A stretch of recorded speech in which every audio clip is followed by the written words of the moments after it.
Bonsoir, bienvenue ce soir au Centre Tjibaou pour cette conférence.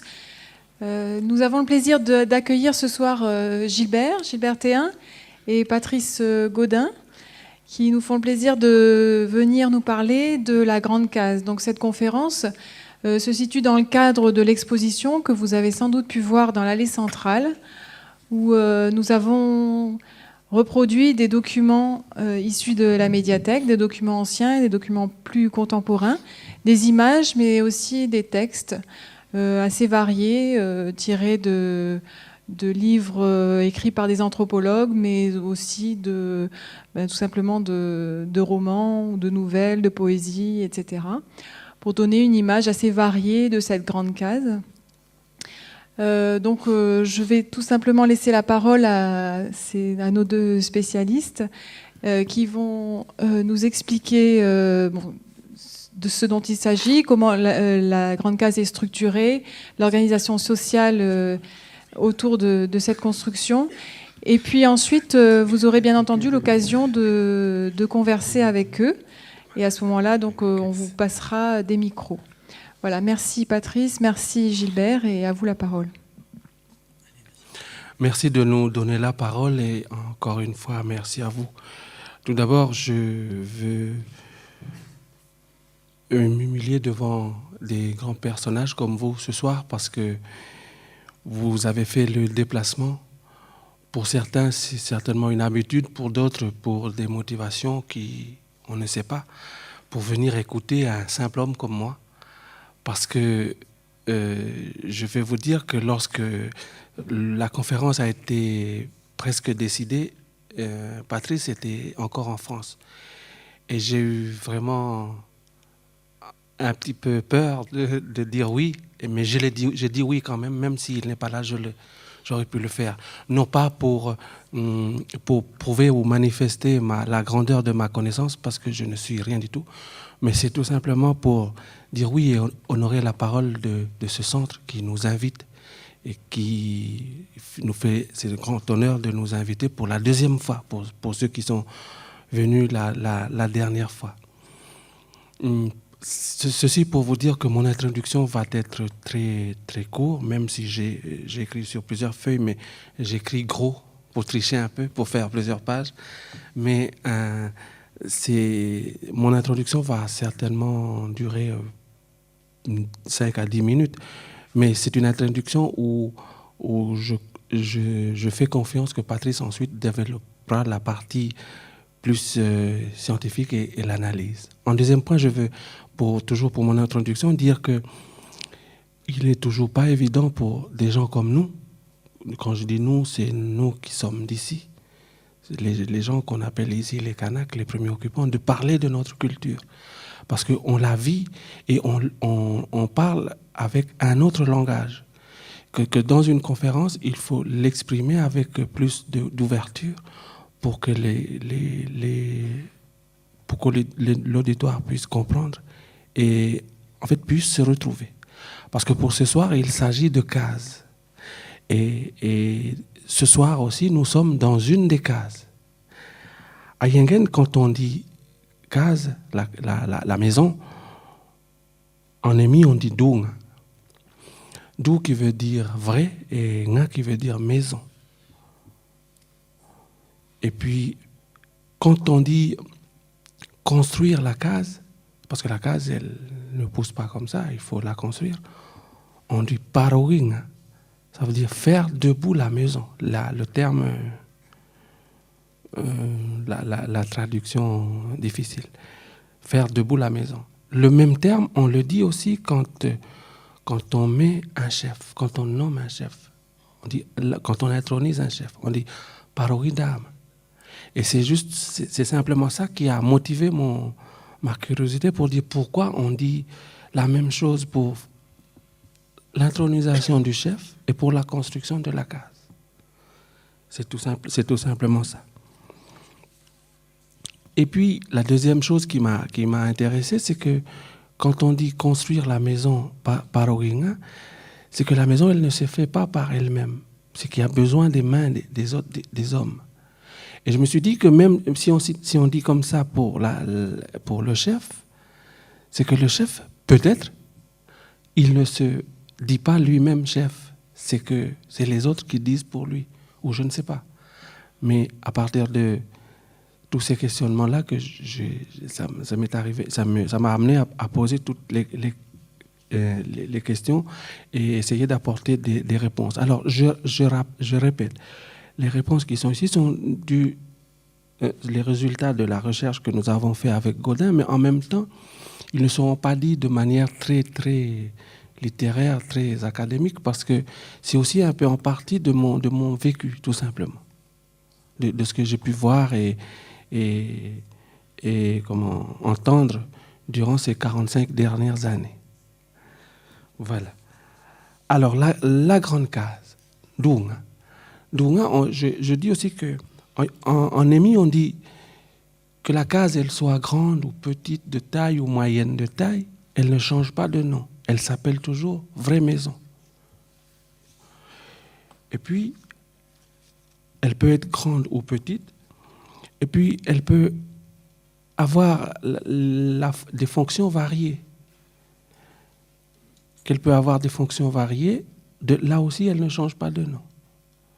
Mais il y a quelque chose qui est commun, que ce soit sur la grande case et la petite case, ou la case moyenne, c'est tout le symbole qu'elle porte.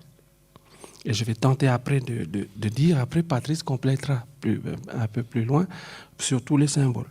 Mais j'ai pris des exemples, tout simplement des exemples que j'ai pu regarder à gauche, à droite, suivant les fonctions variées. Alors dans les fonctions variées, je dis la case d'habitation, la case de chef, ou la case mais la case où on habite, où on dort tous les soirs à l'intérieur, où elle est chauffée en hiver, et elle ne l'est pas en été. Elle est décorée de chacun à la manière de chacun, selon le goût de chacun. Et puis je vois aussi là, j'avais dit la case du palabre, c'est la case où le chef invite et puis les gens viennent et font la réunion. Parce que la plupart, cette case-là, à Yengen, elle peut ne pas être habitée régulièrement. Elle est habitée lorsqu'il y a tout simplement des réunions. Ensuite, j'ai dit, la case qui est au musée, c'est aussi une case. Est-ce qu'elle est habitée? Qu'est-ce qu'elle a comme fonction? Je parle franchement du musée de Nouméa, quoi. C'est pas un musée imaginaire. Et puis, je pense aussi à les cases, excuse-moi si je vais choquer un peu, mais les cases sur les terres de revendication foncière. Qu'est-ce qu'elles font là, ces cases-là? Et pourquoi elles sont là? Pourquoi c'est une case au lieu d'autre chose? Et puis je vois aussi les cases sur les champs de foire, ça devient la mode. C'est pour ça que je dis que ça a des fonctions variées, mais une case reste une case, qu'elle soit sur le champ de foire ou dans la tribu.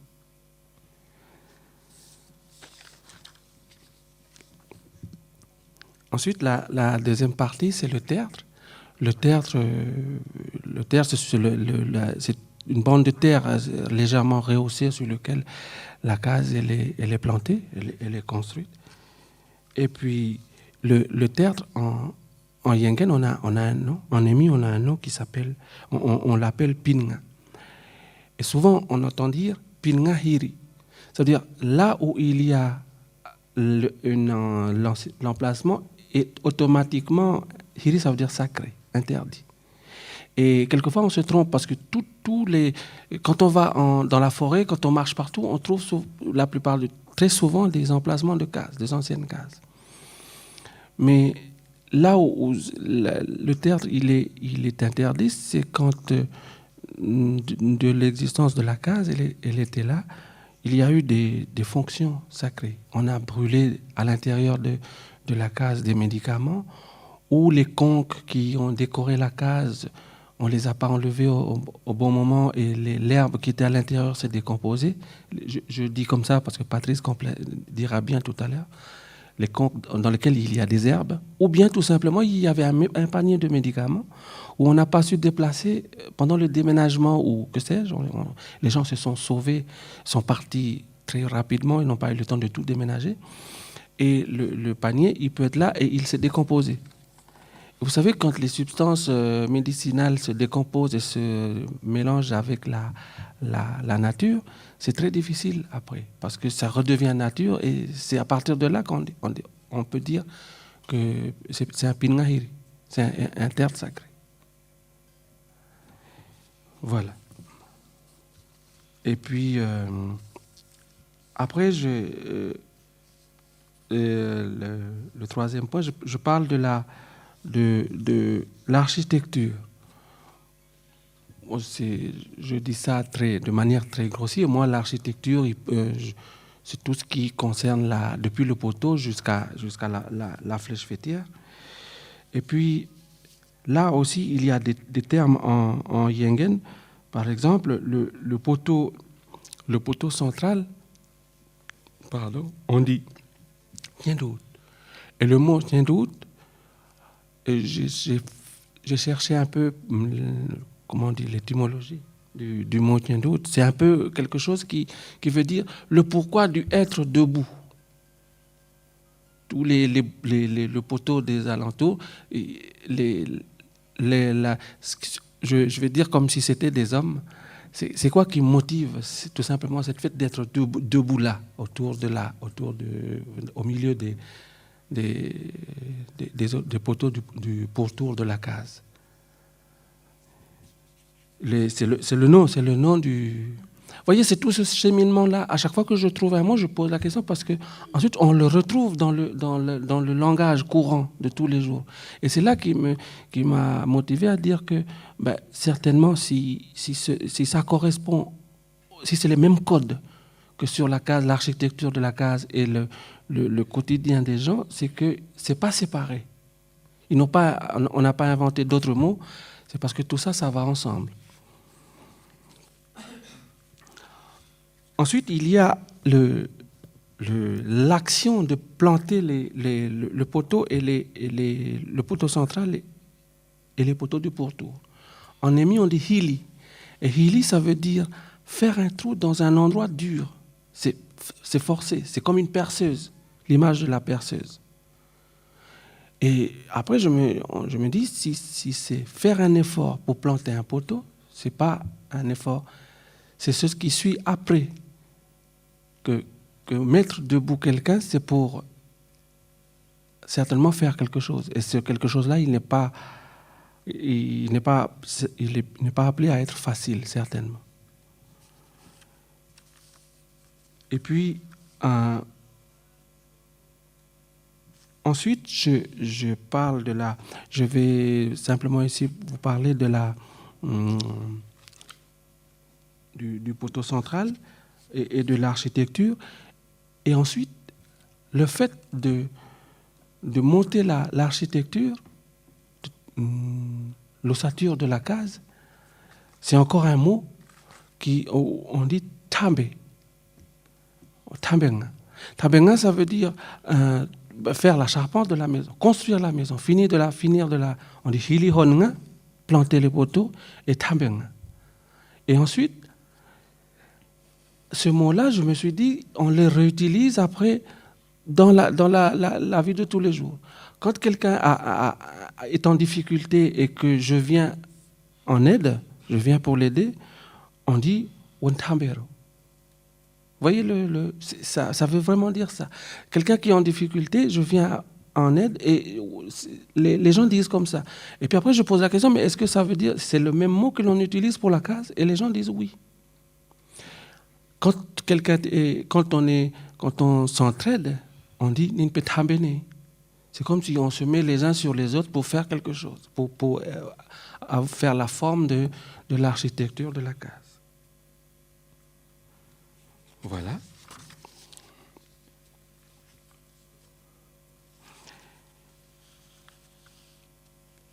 Ensuite, toujours dans la charpente, je vais aller un peu vite maintenant, toujours dans la charpente, c'est ce qu'on appelle les pannes sablières, et puis tous les deux ceintures. Les deux ceintures, on les appelle oui. Et oui, ça veut dire la force. Alors là, encore une fois, ce n'est pas des hommes qui vont être la charpente de la case, mais ils ont besoin de force. Et c'est là, tout de suite après, je dis que ce qui relie les hommes, les sujets au chef, c'est le travail.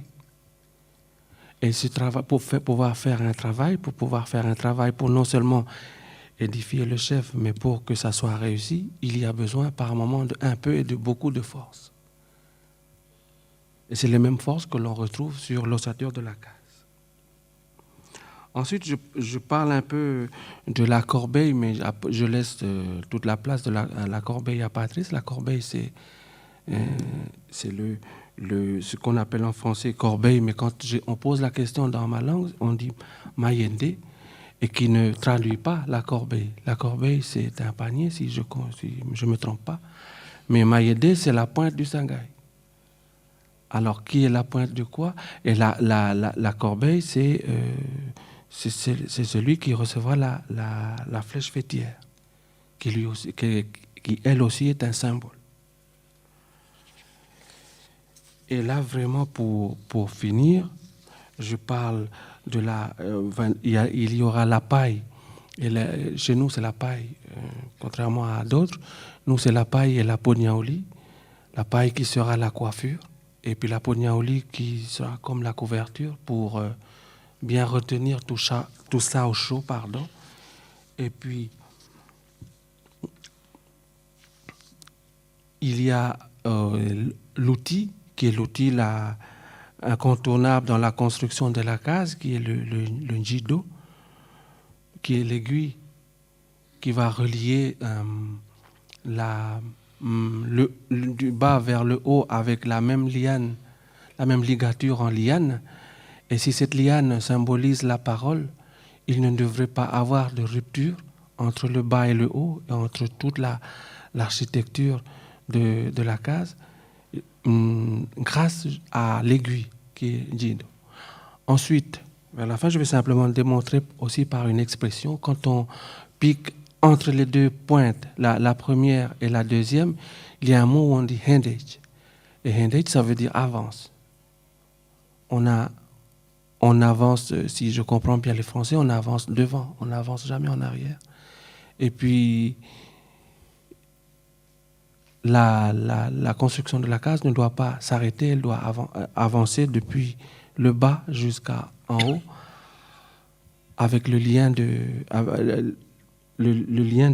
la liane.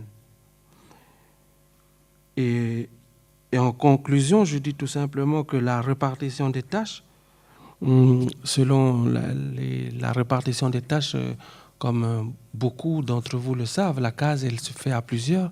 Si c'est un travail qui est collectif, il est tout simplement peut-être pas collectif pour l'économie de l'énergie, si ce n'est que oui, mais tout simplement parce que le fait d'être plusieurs à faire la case symbolise la place un peu de chacun dans l'intérieur de toute cette architecture. Et puis, je n'ai pas envie de finir complètement sans dire quelques interdits, parce que, comme je dis toujours, quand je dis pour que ça marche bien, il faut qu'il y ait des interdits. On ne peut pas se permettre de dire qu'une société marche comme ça sans quelques sacrifices, sans avoir des moments où on se prive un peu, où on se retient un peu dans nos libertés. Alors là, j'ai noté, là c'est simplement à partir de mon vécu, de mon expérience, par exemple, on m'a toujours dit de ne jamais se mettre à la porte quand il y a des gens dans la case. Encore plus si on est une femme. Excusez-moi les femmes. Quand il y a des gens assis dans la case, on ne se met pas à la porte. Ça, c'est ce qu'on m'a dit. Hein. Ça ne s'arrête là. Et puis ensuite, j'ai entendu dire, j'ai vu même des moments vraiment déconseillés, de ne jamais abandonner une construction inachevée, une construction de case traditionnelle, hein, quand elle n'est pas finie. La troisième, c'est, on m'a toujours dit de faire attention de ne jamais brûler une case, parce que c'est le signe de la guerre. On déclare la guerre contre les autres. Et puis, on n'envoie jamais les femmes sur le toit de la case pour renouveler la toiture. Parce que la case, c'est la maison des hommes et des femmes. Mais si c'est la maison des hommes, les femmes ne doivent pas aller enjamber là où il y a non seulement les hommes, mais il y a aussi les paniers sacrés et toutes les choses qui sont là-bas. Voilà, ça se finit comme ça, et puis vous n'allez pas me poser de questions parce que Patrice va continuer un peu la suite. Merci.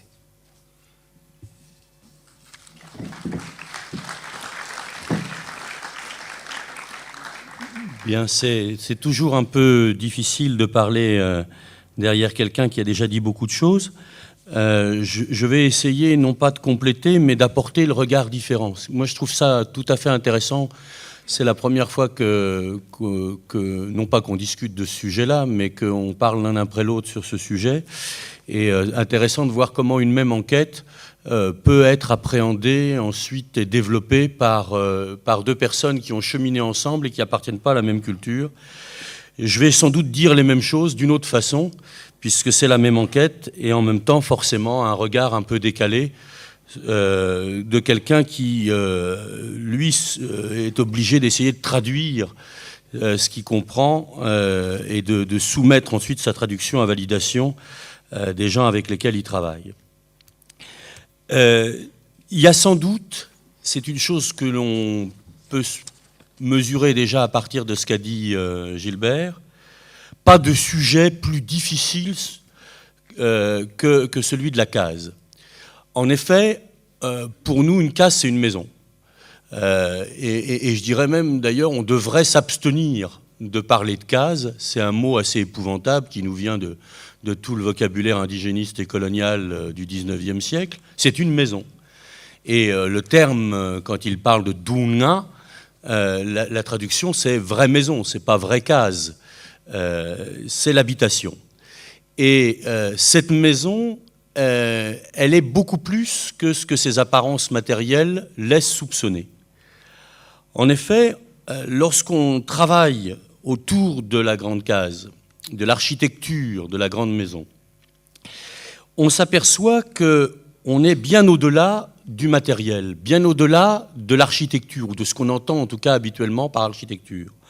On est confronté à une véritable représentation du monde et qu'il faut resituer dans son contexte sociologique. C'est-à-dire que la notion même de maison nous renvoie bien au-delà du bâtiment à la vision que la société kanak, et ça je crois que ce n'est pas simplement propre au nord, la région dans laquelle nous travaillons, mais c'est vrai dans toute la Nouvelle-Calédonie, la vision de la société, elle est donnée par le terme de maison. Et si j'ai envie de comprendre, par exemple, de parler des communautés de la région d'Yingen, je vais être obligé de parler de maison. Je ne peux pas sortir de cette notion de maison. Si je veux parler de chefferie, pour désigner la chefferie, je vais dire la maison de Goa, la maison de Boirat, la maison de Te Puma, la maison de Te Monebeng. On va systématiquement faire appel à cette notion de maison. Donc, travailler autour de l'architecture, de la symbolique, de la case, nous renvoie automatiquement à l'organisation globale de la société, ce qui montre toute la difficulté qu'on va avoir dès qu'on va aborder cette notion-là. Et comme il s'agit bien entendu de la société, pas simplement réelle, empirique, telle qu'on peut l'observer, mais de la société telle qu'elle se donne à penser, à voir à elle-même, c'est-à-dire la maison est un modèle de société, ce modèle va nous renvoyer au-delà même de l'architecture à des valeurs, à des représentations, c'est-à-dire à des théories plus ou moins implicites, plus ou moins spontanées, plus ou moins intellectualisées et élaborées, qui vont nous rendre compte des valeurs autour desquelles, justement, se construise cette société. Et comme toujours, lorsqu'on aborde aussi le problème de la construction de la société, ces valeurs vont nous renvoyer à un au-delà de la société, à l'idéal que cette société se fabrique à elle-même pour pouvoir se construire à travers cet idéal. Je ne sais pas si je m'explique bien, en tout cas j'espère.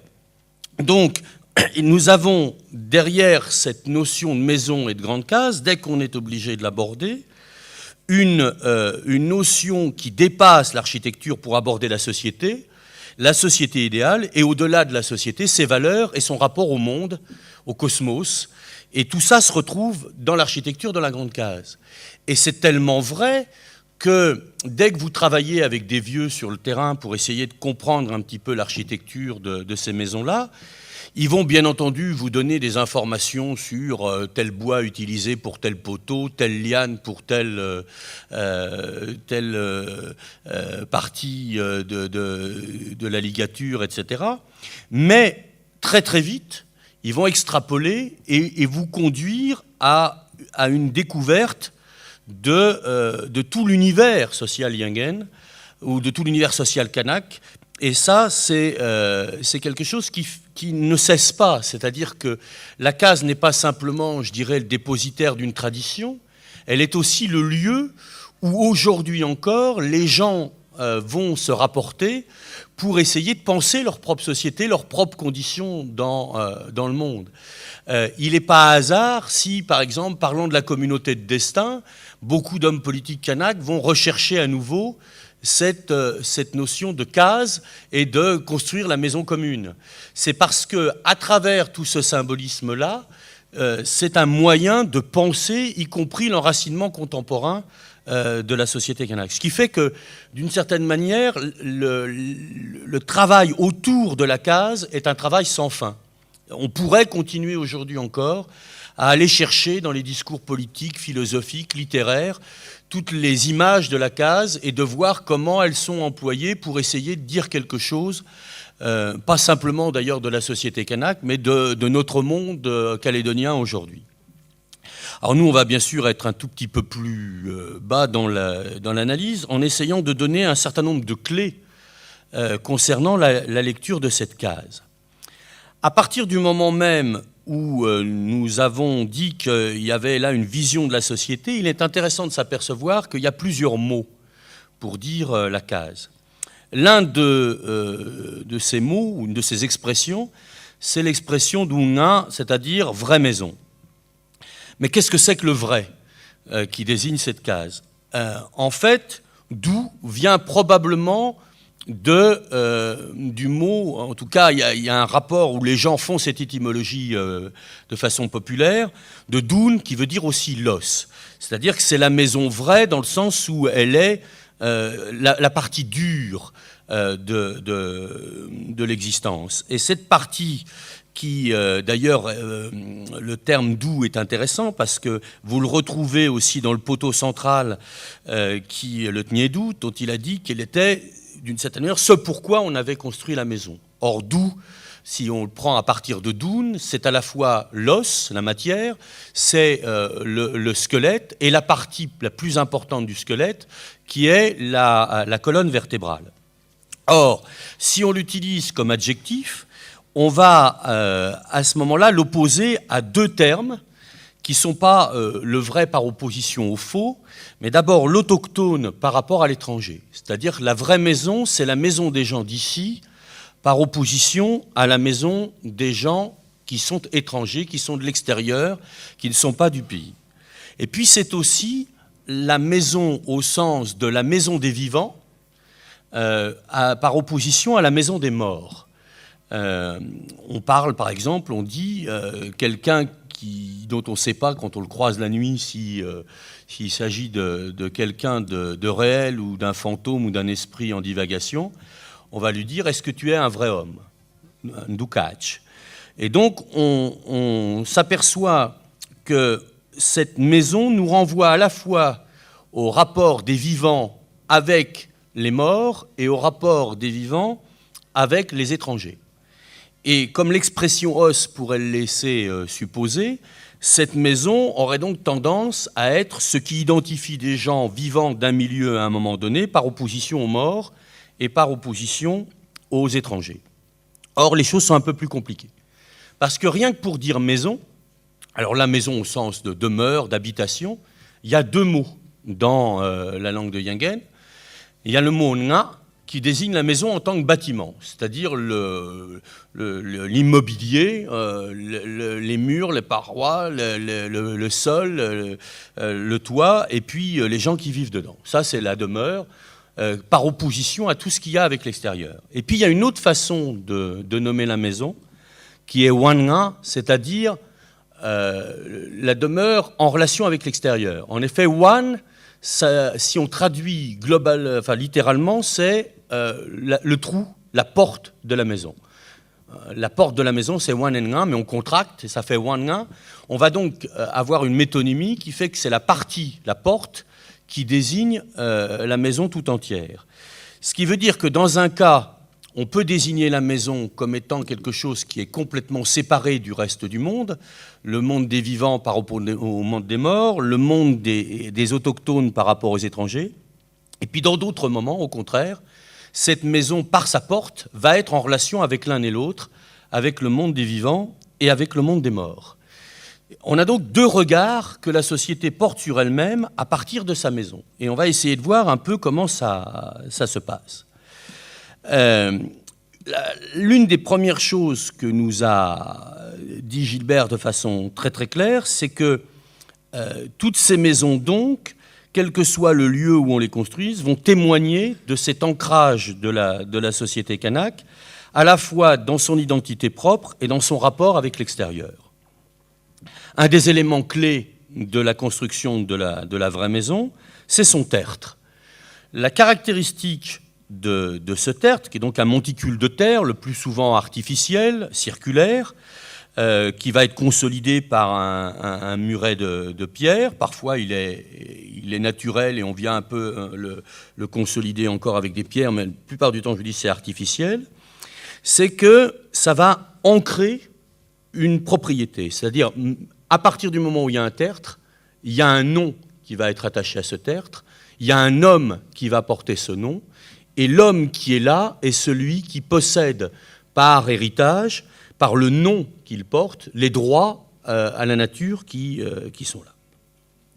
Et la maison qu'il va construire sur ce tertre, va être complètement rattachée à sa personne, au point que quand la maison va disparaître, on va être obligé de demander à pouvoir réoccuper la maison. Dans les rituels funéraires, vous avez une prestation d'Angenpinga qui est là pour demander l'autorisation de venir réoccuper cette maison, alors même que celui qui en était le propriétaire est décédé. Et cette propriété pourra être concédée à partir du moment où il n'y aura pas eu tous les problèmes qui ont été notés par Gilbert, qui sont donc les cons qui sont restés là, où on a eu des gestes de violence qui fait que les choses sacrées à l'intérieur de la maison n'ont pas pu être retirées, ou que le médicament est laissé là. Parfois même, on a enterré l'homme dans la case. Et si c'est un chef, sa présence est tellement forte qu'on laisse généralement la case à l'abandon après, et que son successeur ne va pas reconstruire sa grande maison sur ce tertre-là, mais sur un tertre un peu plus bas. Et on aura comme ça une sorte d'étagement de tertres, où derrière la maison d'un chef, il y a toujours plusieurs tertres les uns derrière les autres, qui sont devenus des sites interdits, et qui représentent un peu les anciens chefs qui occupaient le lieu. Cette identité par le nom, vous allez la retrouver dans la structure elle-même de la case. Il y a vis-à-vis du comportement qu'on a vis-à-vis d'une maison, des comportements analogues à celui de l'homme, qu'on a vis-à-vis d'un homme. Alors, je ne vais pas donner tous les comportements, mais on va en donner deux. D'abord, on ne touche pas la tête d'un homme, et quand on passe derrière son dos, généralement, on prévient de façon à ce qu'il se déplace, car on ne touche pas le dos d'un homme et on ne passe pas derrière son dos. L'arrière de la case est interdit, et comme on vous l'a dit, on ne touche pas normalement au toit. Et a fortiori, une femme ne peut pas toucher le toit d'une case, parce que la maison et l'homme sont fabriqués pareil, et cette fabrication fait que les interdits qu'on va retrouver sur la case vont se retrouver sur l'homme et réciproquement. Là où ça devient encore plus intéressant, c'est lorsqu'on regarde dans toute vraie maison la manière dont elle est construite, les matériaux et le processus de construction. On peut dire grosso modo qu'il y a trois grandes étapes dans la construction d'une vraie maison.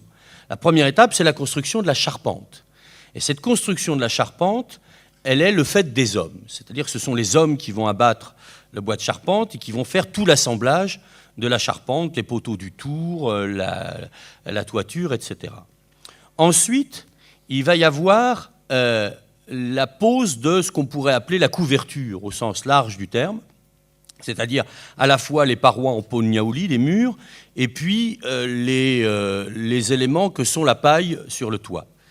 Or, ces éléments-là sont posés par les hommes, avec la fameuse aiguille dont vous a parlé Gilbert, qui permet de passer la liane et d'attacher tout ça sur la charpente. Ce sont les hommes qui font ça, mais ils le font à partir de matériaux qui ont été collectés dans la brousse ou en forêt par les femmes.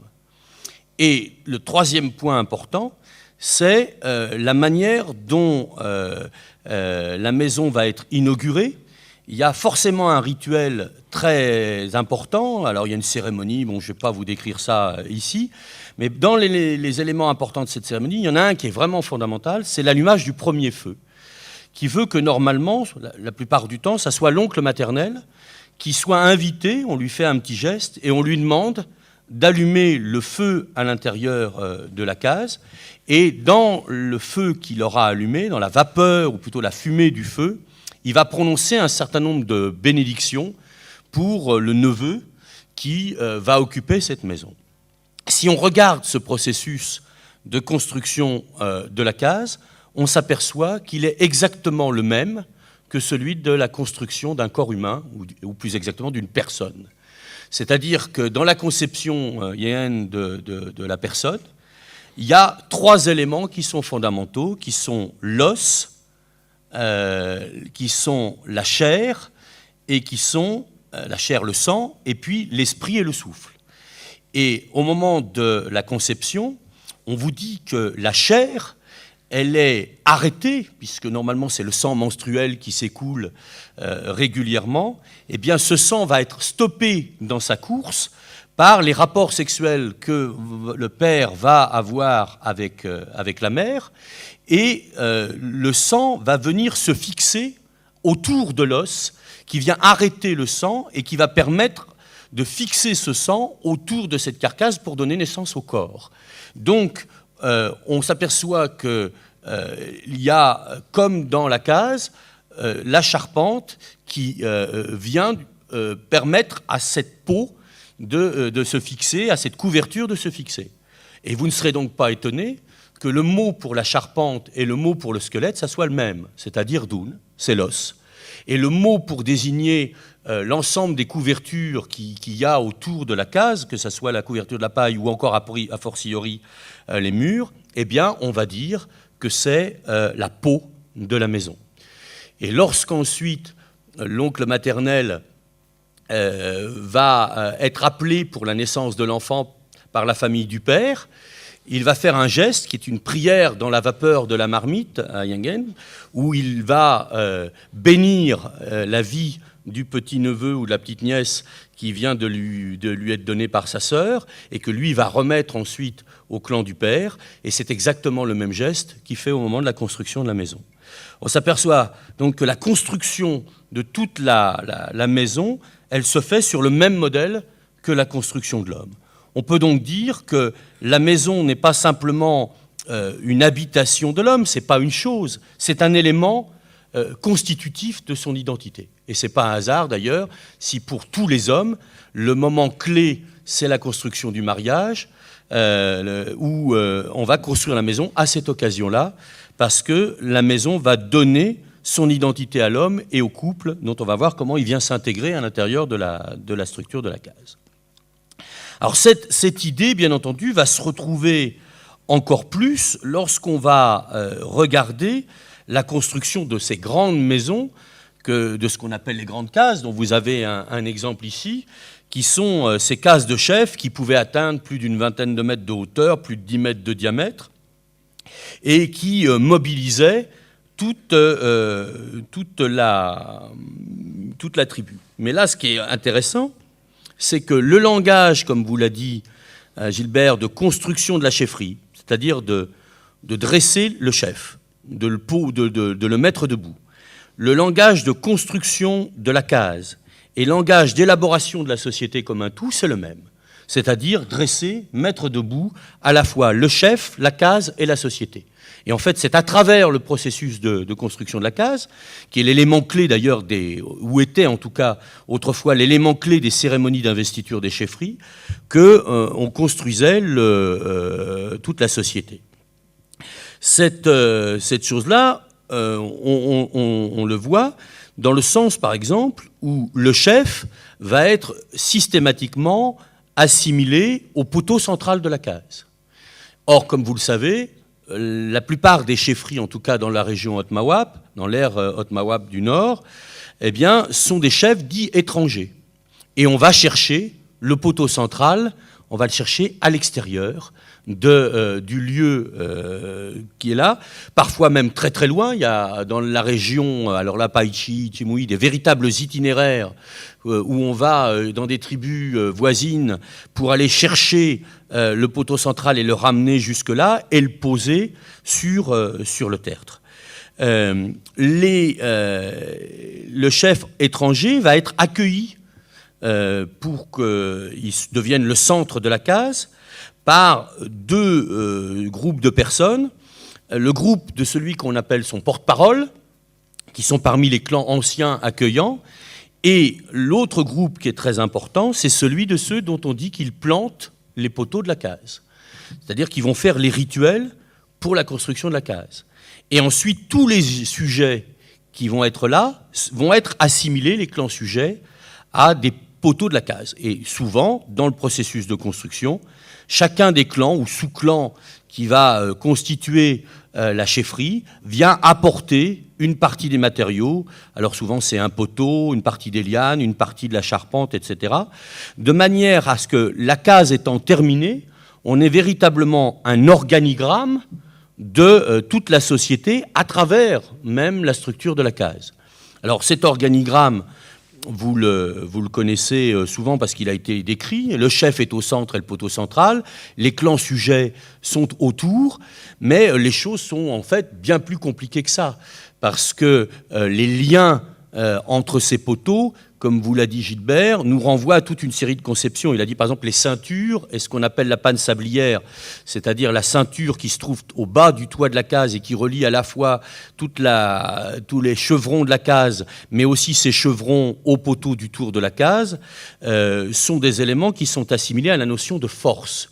Et dans le cas de la panne sablière, d'autant plus à la notion de force, qu'ils sont fabriqués dans un roseau, normalement, qu'on appelle Houda, le Miscanthus japonicus, qui est un roseau qui a une fonction absolument essentielle dans toute la société diingène, puisque au moment où les ignames vont commencer à pousser et on va pouvoir les récolter, le signal de ça, c'est que les morts ont fini leur travail et à ce moment-là, on voit le Miscanthus japonicus qui commence à pousser. Et d'ailleurs, la saison de la récolte est appelée Houda, ce qui montre bien le lien qu'il y a ici entre les vivants et les morts. C'est-à-dire que les morts sont à l'intérieur de la case en même titre que les vivants. Et c'est eux qui vont donner la force par l'intermédiaire justement du travail fait par l'oncle maternel, puisque là aussi il va venir allumer le feu dans cette grande case, et par l'ensemble de ceux qui plantent les poteaux du tour et qui vont faire tous les rituels, toutes les magies pour permettre à cette case d'acquérir sa force. Et on va essayer de voir un peu rapidement quels sont les éléments centraux de cette construction. Mais les choses sont même encore plus compliquées. Emmanuel Casarero, qui est là et qui a travaillé sur le symbolisme de la case dans la région de Pimbois, a retrouvé des choses tout à fait analogues à ce que nous, on avait pu trouver, où on s'aperçoit, par exemple, que les poteaux du tour représentent les sujets, et il peut y avoir donc des gros poteaux qui représentent les clans et les sous-clans, avec des poteaux intermédiaires entre chaque gros poteau qui représentent les différents sous-clans avec les noms qui sont présents. Mais que les chevrons qui permettent aussi de relier les grands chevrons, les grandes poutres maîtresses qui relient le haut des poteaux au haut du poteau central représentent aussi les chefs de ces grands clans, qui sont les intermédiaires entre la grande chefferie et les clans eux-mêmes, intermédiaires qui ne sont pas simplement des intermédiaires humains, mais aussi des intermédiaires spatiaux, dans le sens où il y a des itinéraires qui fait que lorsque le grand chef veut préparer un message, il envoyait autrefois des nœuds en tapas noués d'une certaine manière qui permettaient de communiquer, d'envoyer de l'information, de demander à faire un travail à la chefferie. Et ces nœuds passaient par ces chemins qui étaient contrôlés par ces chefs. Donc ces poutres représentent à la fois le chemin qui va de la grande chefferie aux différents clans et en même temps les hommes qui incarnent la propriété de ces chemins. Donc on voit que tout ça est excessivement compliqué et qu'il y a derrière toute cette construction de la case, toute une symbolique sociale qui va très très loin. Je voudrais vous montrer à quel point ça peut aller encore plus loin dans l'organisation de la société. On reviendra sur ces photos avec par exemple cette diapositive. On sait que l'allée, la case est construite sur une cour ou une place, la plus souvent sous forme d'allée. Et de chaque côté de cette allée, il y a des cases rondes qui sont construites, et la case du chef, la grande maison, est tout en haut. Et si vous regardez ce plan, vous vous apercevez que ce plan, il est récurrent, c'est-à-dire qu'à tous les niveaux de l'organisation de l'architecture, vous allez retrouver le même symbolisme social. À l'intérieur de la maison est divisée en deux moitiés. Le haut de la case, grosso modo, c'est le poteau central qui détermine la moitié de la case, donc à l'axe du poteau central, l'axe médian. En haut, vous avez la partie qui est la partie réservée au chef, sa partie privée, là où il peut dormir, souvent là où est le foyer, à la différence des îles Loyauté, où le foyer est souvent entre le poteau central et la porte. Dans le nord, il est souvent entre le fond de la case et le poteau central. Et là, près de ce foyer, le chef a ses affaires à lui, c'est sa partie privée. Et puis quand il se retrouve dans une réunion, qu'il y a des gens qui rentrent chez lui, alors il faut savoir qu'il y a très peu de monde qui avait l'autorisation de rentrer dans la grande case, c'est pas la case de Palabre où là il pouvait y avoir des réunions très très conséquentes, c'est seulement justement les hommes dont nous avons parlé, c'est-à-dire ses frères, ses fils, et puis ceux qui portent la parole et ceux qui plantent les poteaux, eh bien ils vont se retrouver dans le bas de la case. Le chef va s'adosser au poteau central face à la porte, vers sa droite, le bas à sa droite, il va avoir les gens avec lesquels il est apparenté par les hommes, et du côté gauche, il va avoir les hommes avec lesquels il est apparenté par les femmes. Eh bien, cette espèce de découpage, vous allez le retrouver dans le plan ensuite de l'allée qui, vers l'extérieur, étend ce plan de la case. Dans la grande maison, vous avez une partie arrière dans laquelle on n'a pas le droit d'aller. Autrefois, il y avait souvent un petit chemin d'allée de conques et qui conduisait à une sorte de bosquet plus ou moins touffu où se trouvait l'hôtel du clan, hôtel où étaient conservés les crânes des ancêtres de la maison du chef. Or, dans la maison, dans sa partie haute, arrière, privée, le chef conserve aussi le panier sacré de son propre clan, de sa propre chefferie. Donc là, il y a aussi une présence des morts qui est là. Et puis dans la partie basse, vous avez de la maison, vous avez le côté droit et le côté gauche, et vous les retrouvez sur les côtés des allées. Et quand les gens venaient dans les rituels, eh bien, ils passaient le côté droit, alors à gauche pour nous, puisque le côté droit est défini à partir du haut de la maison, s'ils étaient apparentés par les hommes, et du côté gauche, s'ils étaient apparentés par les femmes. Et la plupart du temps, les maisons des femmes étaient en bas, sur le côté gauche, qui montre que toute la case organise en fait tout l'espace de la société, puisqu'on y trouve l'inscription des chemins qui mènent au-delà de l'habitation, mais aussi toute la mise en ordre de l'habitation. Et quand vous regardez ensuite les sculptures qui ornent cette cette case, vous vous apercevez qu'elle est construite sur un principe, cet appareil sculpté, sur un principe absolument identique. Le décor sculpté de la grande maison est construit avec la flèche fêtière qui, dit-on, représente un chef mort, on va revenir sur cet aspect-là, et qui se trouve en haut et au milieu, alors que les sculptures qui représentent des morts aussi, des ancêtres, mais qui, eux, sont considérés comme des sculptures de sujets, de chefs-sujets, eh bien, sont construites en bas et à la périphérie. Et alors que le chef occupe juste le haut, vous vous apercevez que les sujets, eux, sont construits dans deux registres, la tête et puis le registre plus géométrique, qui, d'une certaine manière, nous renvoie tout à fait à l'organisation de l'espace sur le côté.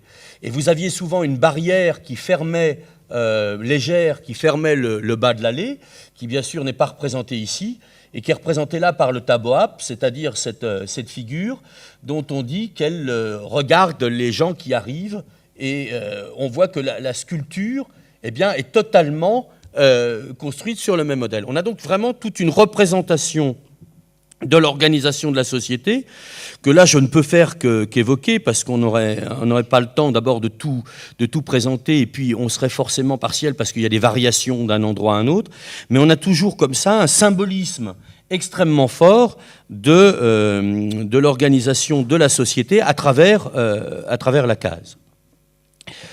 Maintenant, à côté de cette lecture symbolique de la case, en opposition centre et périphérie, il y en a une autre qui est beaucoup plus intéressante et qui est l'opposition entre les différentes hauteurs de la case. En effet, lorsqu'on regarde une maison, et là on peut revenir sur un certain nombre de cases. Je ne sais pas comment il faut faire, mais on va essayer de... Oui, voilà. On s'aperçoit que cette case est construite sur 3 niveaux. Vous avez le tertre, qui est plus ou moins proéminent. Il faut savoir que dans la région d'Yingen, vous avez des tertres qui peuvent faire 4 mètres de haut, ce qui est quand même encore plus impressionnant que ça. Vous avez ensuite les murs, et puis vous avez le toit. Et de façon très claire, la partie dans laquelle on peut circuler dans la case, c'est le sol, et à la hauteur des murs. C'est l'endroit où vivent les vivants.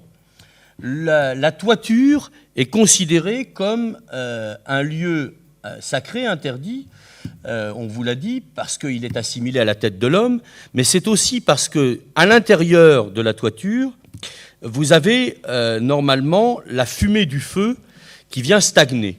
Il faut savoir que, effectivement, ces cases, donc une porte, donc l'évacuation de la fumée, lorsqu'on fait du feu, se fait par la porte, et vous avez dans le comble de la case toute la fumée qui stagne. Et on dit que les morts sont dans cette partie-là. Ils habitent là et ils ont leur place à l'intérieur de la maison. Et puis, à l'intérieur du tertre, vous avez un personnage très important, qui est celui que Lennart appelle le totem. À Yingen, on dit Nawen, simplement l'esprit du clan. Et cet esprit, il est présent par le fait qu'on a placé à la fois au niveau du trou du poteau central et puis sous l'une des pierres du foyer, on a placé des yariks, c'est-à-dire des médicaments, qui assurent la présence de cet esprit ancestral. Alors, c'est un peu long à représenter, mais il faut savoir que cet esprit ancestral, qu'on appelle donc nous souvent le totem à la suite de Lennart, il est à la fois l'alpha et l'oméga du cycle cosmologique kanak. C'est-à-dire, il est à l'origine de la vie, c'est lui qui vient s'incarner dans le petit enfant qui vient de naître. La notion d'esprit de l'enfant, c'est le même terme. On dit l'esprit de l'enfant, c'est Nawanyaok, et l'esprit du clan, Nawanyi, notre esprit. Donc c'est une partie de l'esprit du clan de la mère qui s'est incarné dans le ventre d'une femme et qui va donner naissance à un enfant qui ensuite va vieillir. Et lorsque il va mourir, le clan du père récupérera cet esprit pour en faire un ancêtre. Et au bout d'un certain nombre d'années, cet esprit ancestral cet esprit d'ancêtre va devenir une composante de l'esprit ancestral du clan du père. C'est-à-dire, on devient, si vous voulez, si on fait un cycle un peu bête, on est d'abord esprit ancestral, totem, puis on devient un vivant, puis on devient un mort, et puis le mort redevient un esprit ancestral qui va redonner un vivant. Or, dans la structure de la case telle qu'elle est représentée là, vous vous apercevez que nous avons les 3 étages qui sont d'une certaine manière représentés, avec le tertre où il y a l'esprit ancestral, le niveau intermédiaire qui est celui des vivants, et ensuite le niveau des morts. Et cet étage, bien entendu, on a du mal à lire, comprendre cette construction. Et pour comprendre cette construction, il faut se rendre compte qu'il y a 2 verticalités à l'intérieur de la case. Il y en a une qui est assez évidente lorsqu'on y réfléchit, qui est celle du poteau central, qui représente soit l'homme lui-même dans sa maison, soit de façon plus spécifique lorsqu'on est dans la grande maison, le chef, et qui relie, on a dit que le poteau central c'était le chef, les 3 niveaux du cosmos. Et de fait, le chef c'est le médiateur entre le monde des vivants et le monde des morts. Et il n'y a pas de possibilité de reconduction de la vie et de fabrication de l'ancestralité dans cette société s'il n'y a pas le poteau central qui est posé là pour faire le lien entre tous les éléments. Donc ça, c'est un point important. Mais il y a une autre verticalité aussi, qui est la verticalité qu'il y a entre la cour où sont assis les gens qui sont là et le fond de la case. En effet, je vous ai dit que la case était divisée en 2 parties, la partie avant et la partie arrière, mais il faut savoir que quand on est à l'extérieur, on monte dans une case. On ne dit pas « je rentre dans une case », on monte. Et quand on sort d'une case, dans le vocabulaire, on dit qu'on descend. C'est-à-dire que le fond de la case, c'est le lieu qui est son haut. Et la porte se trouve vers le bas et s'ouvre vers cette cour. Or, cette cour, c'est le lieu où, au cours de l'existence du petit enfant, dont on a vu qu'il était une émanation de l'esprit ancestral du clan de sa mère, eh bien, ce petit enfant va être honoré à travers tous les rituels de naissance, de mariage, autrefois de circoncision, etc., jusqu'aux rituels funéraires, vont avoir lieu sur cette place. Et c'est des échanges entre le clan du père et le clan de la mère. Et à travers ces échanges, il y a un processus qui fait que ce petit enfant qui au départ appartient au clan des femmes, qui vient de l'extérieur et qui lui se trouve donc du côté du bas, du côté de la cour, ce petit esprit va être approprié par le clan du père, qui va en faire un membre à part entière de son clan jusqu'à le transformer en un ancêtre de son propre clan. Or, cette cour, c'est le lieu des échanges, et les richesses qui vont être échangés au cours de ces cérémonies-là, vont être placés par l'homme dans un panier. Alors il y en a plusieurs sortes, mais peu importe. Et ce panier va être classé, lui, lorsqu'il n'y a plus les rituels, lorsque tout est fini, dans le fond de la case, dont on dit que c'est le lieu interdit. Et ce panier est en fait une représentation, au même titre que le tertre et les médicaments qui se trouvent dans le tertre, de l'esprit ancestral. On s'aperçoit donc qu'on transforme une vie à travers les richesses qui sont dans ce panier, qui amènent cette vie à l'intérieur de la case, et ensuite, cette vie va circuler à travers la case. Or, si vous regardez bien comment est structurée la case, je vous ai dit c'est haut et bas, mais l'axe qui va de la porte au fond de la case, c'est un axe où le bas est en lien avec l'extérieur, et le fond de la case est en lien avec l'intérieur.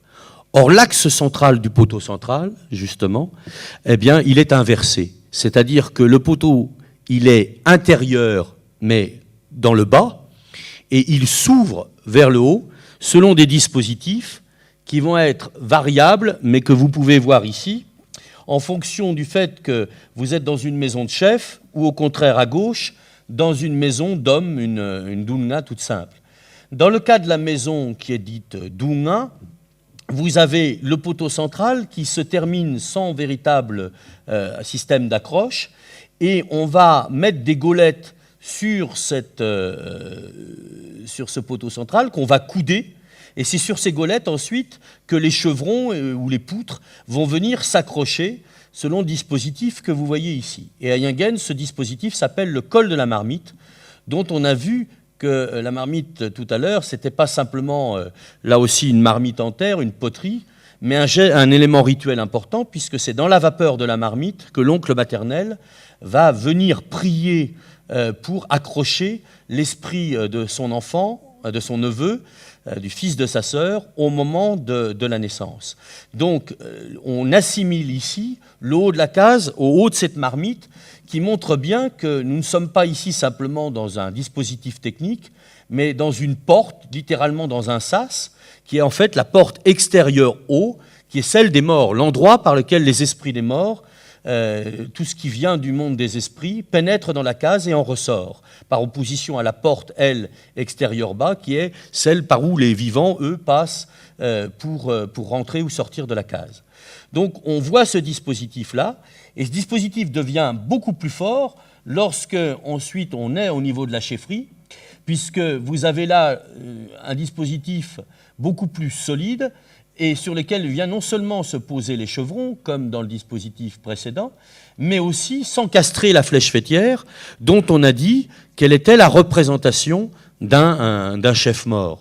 Autrement dit, vous avez l'esprit ancestral, vous avez le chef qui sort du tertre, sous la forme du poteau central, et qui est le chef vivant, dont on dit d'ailleurs aussi qu'il est le souffle de la société. On voit bien que tout ça, ça a lié avec les esprits, avec la vie. Et puis, ensuite, venant s'encastrer dans le poteau central, la représentation d'un chef mort, qui est un élément fondamental, puisque le chef qui est intronisé est considéré comme le médiateur entre le monde des vivants et le monde des morts, et que cette médiation, elle est représentée dans l'espace, à la fois par la flèche fêtière qui est en haut de la case, mais aussi par les tertres dont on a vu qu'ils se trouvaient derrière la case et qu'ils étaient des lieux interdits, et qui sont aussi les tertres des anciens chefs.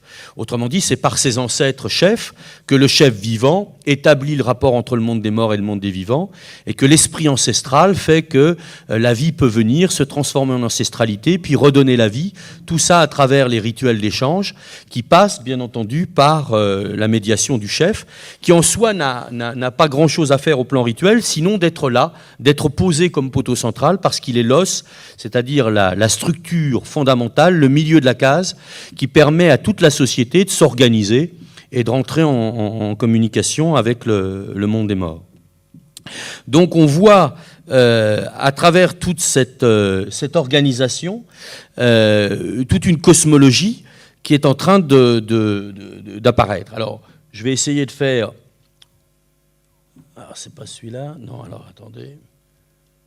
Voilà, donc un résumé. Vous voyez ici les deux axes verticaux de la case, qui sont la porte de la maison vers la cour, là où il y a les rituels, le fond de la maison qui est en haut et qui est là où il y a le panier sacré et l'esprit ancestral, et puis l'autre axe, pointe de la maison, pointe de Fouenne ou col de Marmite, qui est l'axe par où rentrent les morts, et le tertre où se trouve l'esprit ancestral.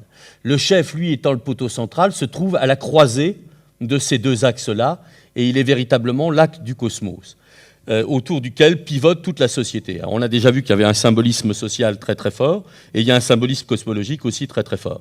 J'ai rajouté sur ce schéma la porte marquée vers le soleil levant, et la pointe vers le soleil couchant lorsqu'il s'agit des cases des grands chefs, de ceux qu'on appelle les Tnéama dans la région d'Yingen, les grands aînés, qui eux ont une fonction précise puisqu'ils sont en relation avec les esprits des origines, et notamment avec le soleil.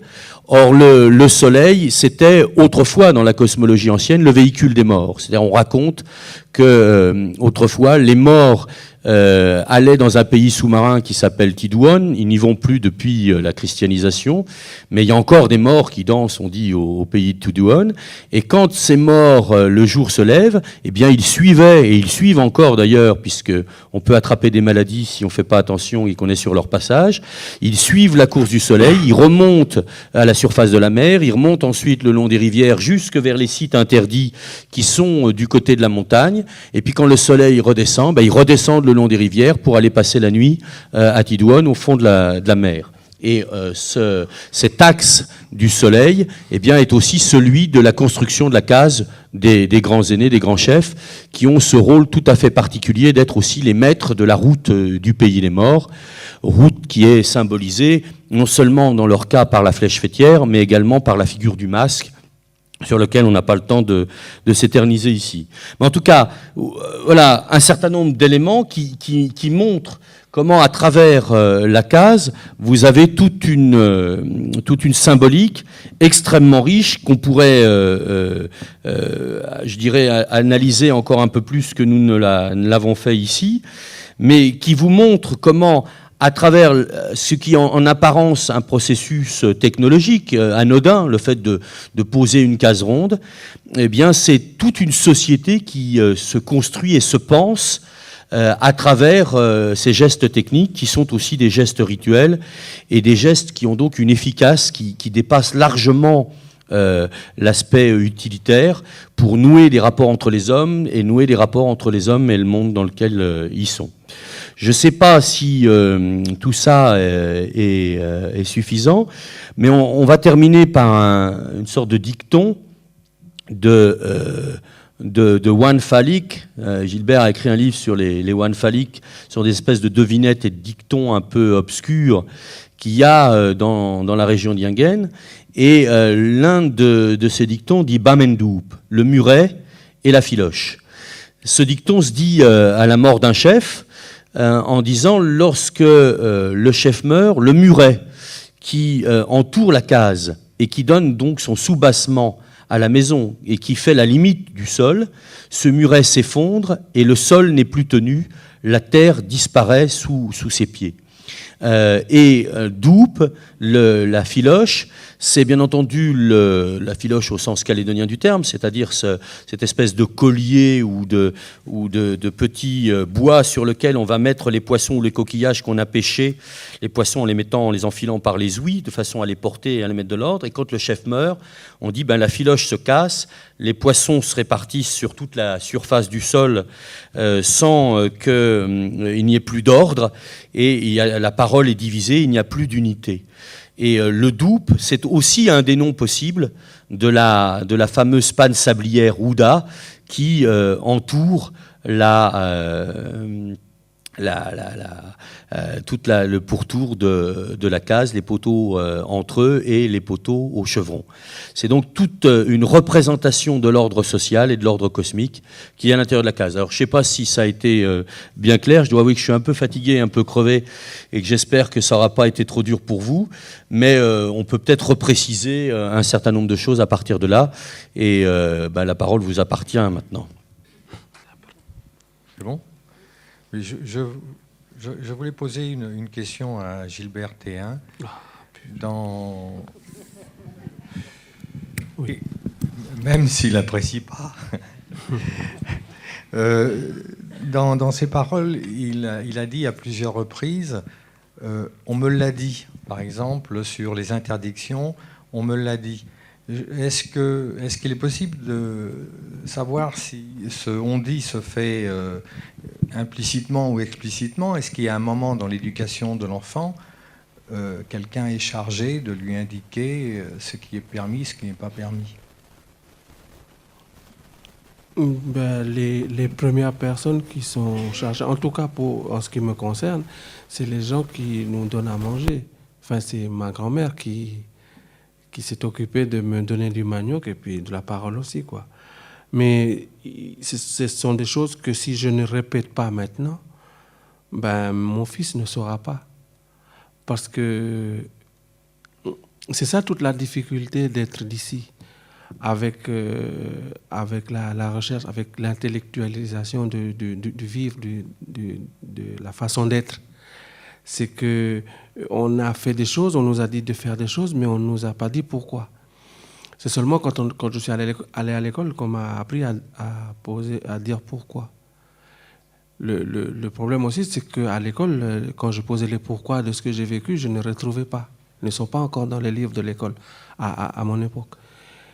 Et puis, voilà, il y a des tas d'autres choses qu'on m'a dit de ne pas faire et de faire.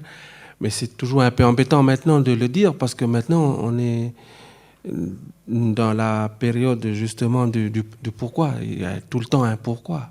C'est presque agaçant des fois. Mais il faut répondre. Et pour répondre, comme par exemple pour ce soir, c'est des éléments de cette vue, de cette façon de voir d'étranger, d'observateur que Patrice posait la question tout à l'heure. Enfin, qui témoignait de ça, parce que voir de l'extérieur et donner son avis, il y a des avantages comme il y a des inconvénients. Mais il y a des avantages, c'est que c'est partager la même chose, on vit les mêmes choses pour ne pas avoir les mêmes sentiments, quoi. Je ne sais pas si je réponds bien, mais si je vais... C'est tout simplement... moi, c'est ma grand-mère qui m'a beaucoup appris, quoi. Elle m'a dit des choses comme ça, comme beaucoup d'autres choses encore, quoi. Oui, bonsoir. Moi, j'ai plutôt une question pour les deux intervenants. Tout à l'heure, le grand frère Gilbert, il parlait un peu de la porte, voilà, de ces interdits qu'il y a là devant la porte. Et moi, personnellement, quand j'ai fait une lecture horizontale, aussi bien horizontale ou verticale de la case, il y a un aspect qu'on retrouve aussi, c'est l'aspect de l'inconnu. Il y a cet inconnu qui est dedans et l'inconnu qui est dehors. L'inconnu qui est dehors. Chez nous, à Ouvert, quand on dit qu'on rentre, on rentre dans la maison, on dit bien on rentre dans la case, et on dit aussi bien on rentre dans la case que lorsqu'on dit qu'on sort de la case. On rentre vers le dehors, quoi. Et la question que je voudrais poser aux deux intervenants, c'est la part d'universel qui... Quelle est la part d'universel qui nous... La part d'universel qui fait que vous êtes en train d'échanger sur cette conception de la vie. Voilà, merci. C'est plus difficile, la question. C'est une question difficile. Bon, je crois qu'on peut essayer de dire... Enfin, je ne sais pas si on va répondre à votre question, parce qu'elle est quand même très ambitieuse, et puis on n'est pas sûr d'avoir les moyens encore d'y répondre. Moi, je crois que toute société, par le seul fait qu'elle soit humaine, est l'actualisation, la mise en œuvre de valeurs qui sont humaines, et donc qui nous appartiennent à tous. Que peut-être ma société à moi, en tant qu'Européen, n'a pas choisi de développer, mais qui, parce qu'elles partent du même fond humain, auraient pu être développées par cette société, mais elle en a développé d'autres. Donc la part d'universel, c'est d'abord d'essayer de comprendre la spécificité de la société kanak. C'est-à-dire qu'il ne s'agit pas de vouloir ramener des choses à... Il y aurait du particulier, puis après il y aurait l'universel au-dessus, lorsqu'on essaierait de rapprocher les choses. Il faut essayer de comprendre en quoi la communauté kanak, et donc a fortiori sur un sujet comme celui-là, celui de la maison, nous amène à nous positionner par rapport à des symbolismes, à des représentations qui, elles, ont une dimension par définition universelle. Le particulier n'étant que l'actualisation à un moment donné, dans un pays donné, de grandes tendances qui sont celles de l'humain. Et donc, essayer de découvrir cette partie de moi-même. Je pense que quand je vais à la recherche du monde kanak, je ne vais pas simplement à la recherche de l'autre, mais aussi une partie de cet autre qu'il y a en moi. Et donc, que la découverte de cette construction me renvoie à des choses qui sont par définition universelles. Le problème de savoir ce qu'est la vie, comment le rapport de la vie et de la terre. J'ai peu parlé de la terre, mais vous avez vu que le tertre est lié à l'esprit ancestral, et l'esprit ancestral, c'est l'esprit du sol, de ce qui est dans la terre, de ce qui en sort, de tout ça, du monde des vivants et des mondes des morts, de la vie qui se retransforme en mort, de la mort donneuse de vie, etc. Ce sont des thèmes qui, bien entendu, sont traités là de façon complètement particulière, mais qui, en même temps, recoupent des interrogations qui, elles, sans doute, gîtent dans le cœur de la plupart des hommes. Et que je crois que nous travaillons sur cette chose-là, c'est toujours été ça. C'est-à-dire, c'est un effort d'inter-traduction qui va permettre de donner, pour moi, en français, des traductions les moins mauvaises possibles de ce qui se passe dans la société kanak, et qui va donc m'amener aussi à modifier mes propres concepts, mes propres façons de penser. C'est-à-dire que le langage que je vais utiliser va être modifié par la langue kanak, qui fait que je ne parle plus des choses de la même façon après avoir travaillé là-dessus qu'avant. Et en même temps, parce que je le traduis en français et que le langage français est aussi aujourd'hui un langage parlé dans la société calédonienne, c'est aussi donner à la société calédonienne, d'une certaine manière, des mots français qui soient moins mauvais que ceux de coutume, de boucan ou de case ou je ne sais quoi, et qui permettent d'aller au-delà de l'altérité factice et artificielle qui consiste à dire chez eux, c'est pas comme chez nous, mais de comprendre que derrière ces réalités-là, il y a des choses sur lesquelles on peut rentrer en dialogue, on peut se comprendre, et on peut le dire. Je vais essayer d'en donner un exemple. Quand les revendications foncières ont été posées, dans la notion même de revendication foncière, comme l'a dit, il y avait la volonté de récupérer des terres, et on a construit des cases. Et ces cases ont été marquées comme des marques d'appropriation. Mais on a vu que la maison, elle pouvait être pensée de deux manières, soit simplement comme une maison par opposition à l'extérieur et au monde des morts, ou au contraire intégrer les morts et l'extérieur. Et dans la représentation de la case, on le voit bien, le plan intérieur de la case, à l'horizontale, eh bien, il se redéploie avec l'extérieur, et du côté de la porte, eh bien, il y a la cour qui est le lieu des échanges. Et donc on peut interpréter aussi la construction de la case comme reconnaissez-nous comme étant ceux qui sont en haut de la cour, et nous, on vous reconnaît comme ceux qui sont en bas de la cour, et les échanges peuvent avoir lieu. C'est-à-dire qu'à travers le symbolisme de la case, il y a deux lectures possibles. L'une de ces lectures, en tout cas, est intéressante dans le sens où elle porte un message qui, à mon avis, dépasse le message traditionnel de simplement la circulation de la vie, et a été à un moment donné un message politique, et celui de la fameuse communauté de destin qui est là aujourd'hui, de la construction de la maison commune, de la construction des échanges, etc. Ils aperçoivent que toute la pensée dans laquelle nous sommes aujourd'hui pris les uns et les autres, que nous soyons kanak ou pas, a peut-être quelque chose à voir dans son développement avec le plan qui est là. Mais là, on peut peut-être atteindre de l'universel aussi, c'est-à-dire à travers ces idées qui sont les idées universelles d'une culture, il y a peut-être manière de créer du dialogue et des rapprochements. Je ne sais pas si ça répond à la question, mais en tout cas, ça peut être un moyen d'y réfléchir. Bonsoir Gilbert, bonsoir Théa. Je vais être très simple. Je suis fasciné par le schéma que vous projetez là devant. La question va être très simple. Est-ce qu'à partir de ces axes d'orientation, est-ce que quelque part vous avez observé les cimetières qui existent au milieu kanak par rapport à la rotation des morts?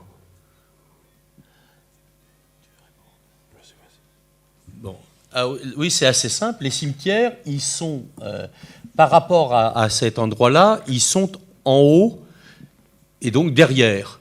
C'est-à-dire dans la position où il y a marqué les ancêtres, qui sont à la fois le haut et le bas, puisque c'est la même chose. Hein. Pas le haut et le bas, je veux dire le haut et l'arrière. C'est la même chose. Donc les cimetières sont en haut, en bas.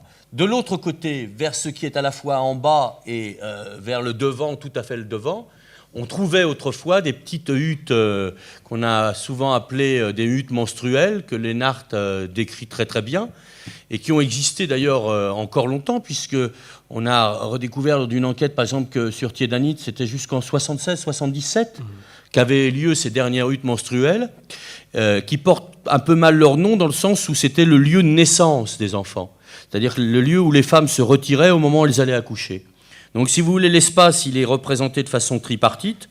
Vous avez une partie qui est la partie basse, en dehors du village ou de l'agglomération résidentielle, où vous aviez les huttes menstruelles, où les femmes donnaient naissance aux enfants, et où les hommes, d'ailleurs, n'avaient plus le droit d'aller une fois qu'ils en étaient sortis à la naissance. C'était un lieu réservé aux femmes, un site interdit lié aux femmes, c'est le lieu de la naissance. Puis ensuite, vous aviez les agglomérations résidentielles qui sont organisées selon les axes que vous avez ici, qui prolongent l'axe de la grande case de l'allée centrale. Et tout ce qui est cimetière et site interdit va se trouver normalement beaucoup plus haut, dans la forêt, dans la brousse, dans la montagne, en amont des zones habitées. Il faut savoir que ce schéma-là, qui est assez compliqué, n'est pas propre au monde kanak. On en retrouve au Salomon, au Vanuatu, avec des variantes extrêmement différentes, mais on en retrouve vraiment des versions tout à fait éclairantes. Hein. Donc les cimetières sont plutôt du côté du haut et de l'arrière. Ça répond à la question ? Bon. Bonsoir. Dans les autres sociétés mélanésiennes, est-ce qu'il y a des points communs avec... Parce qu'en fait, la grande case, on peut la voir comme la maison des hommes.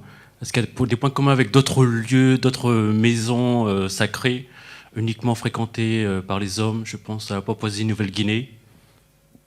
Merci. Bon, on va dire que c'est une question d'ethnologue. Il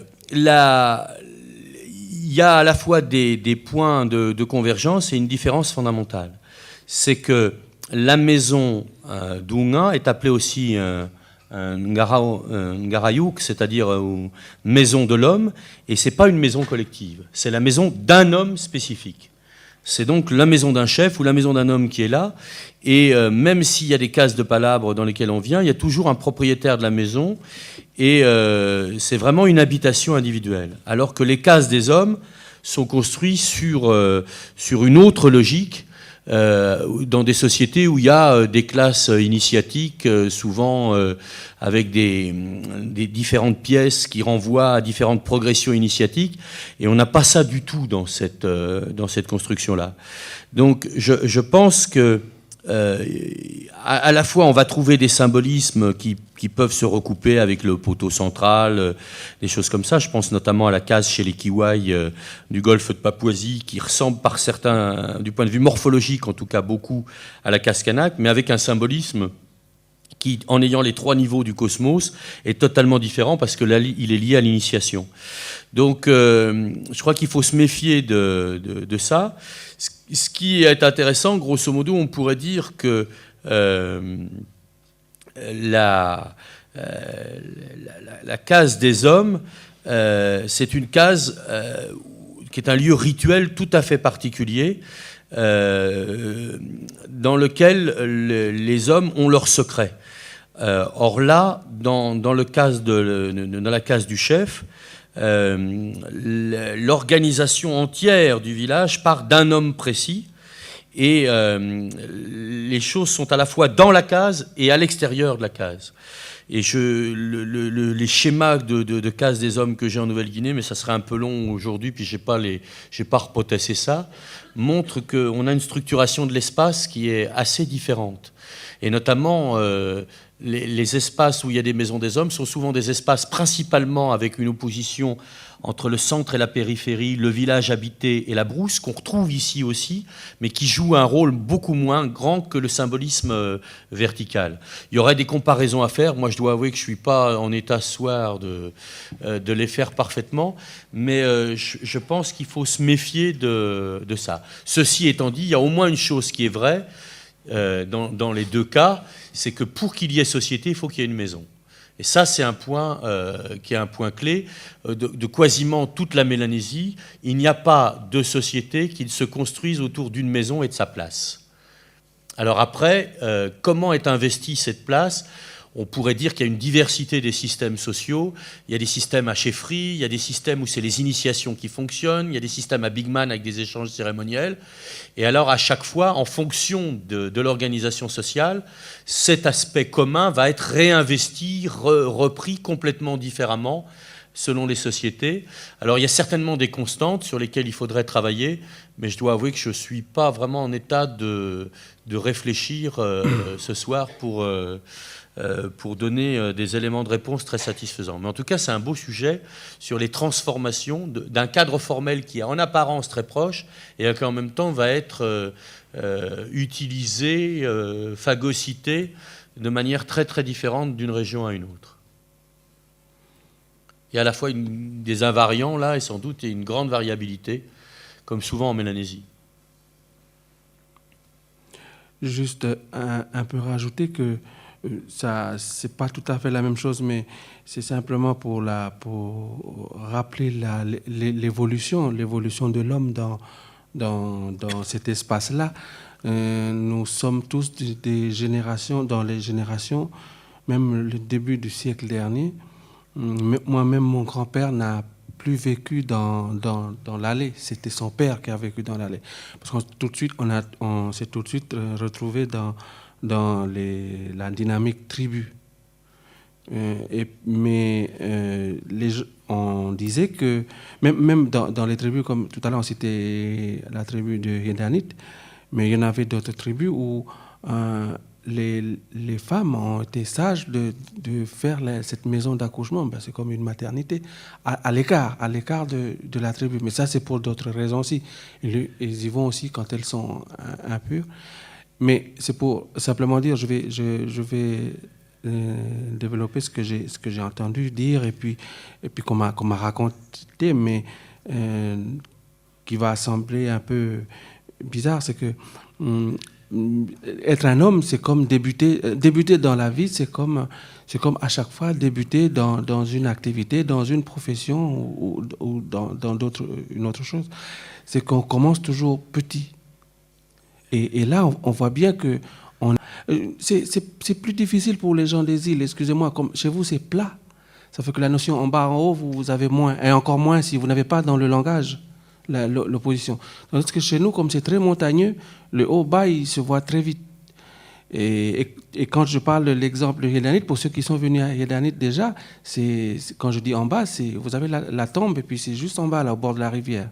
Alors là, c'est vraiment bas, il n'y a pas dessin, quoi. Et puis, après, ensuite, quand l'enfant est né, c'est les femmes qui gardent. Et puis, l'enfant, là, il n'accède pas tout de suite là-haut à la maison des hommes, même si c'est un petit garçon. Il va évoluer tout doucement. Et avec l'école de ses aînés. Et je crois que ça existe aussi, la maison des jeunes, là où on vient pour apprendre, pour les initiations, pour apprendre à affronter la vie, tout simplement. Et c'est cette progression vers le haut qui est important de savoir. Mais c'est aussi ce que j'ai juste envie de rappeler ce soir, c'est le fait de toujours dire qu'on commence petit. Et puis après, on peut monter. On monte jusqu'à être grand, et puis ensuite, plus haut là-haut, on est mort.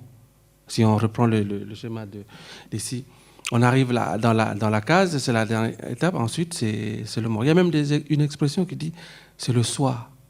C'est la nuit, quoi. Parce que là, après, tu meurs, tu passes derrière la case. Ensuite, tu reçus le processus comme normal, quoi.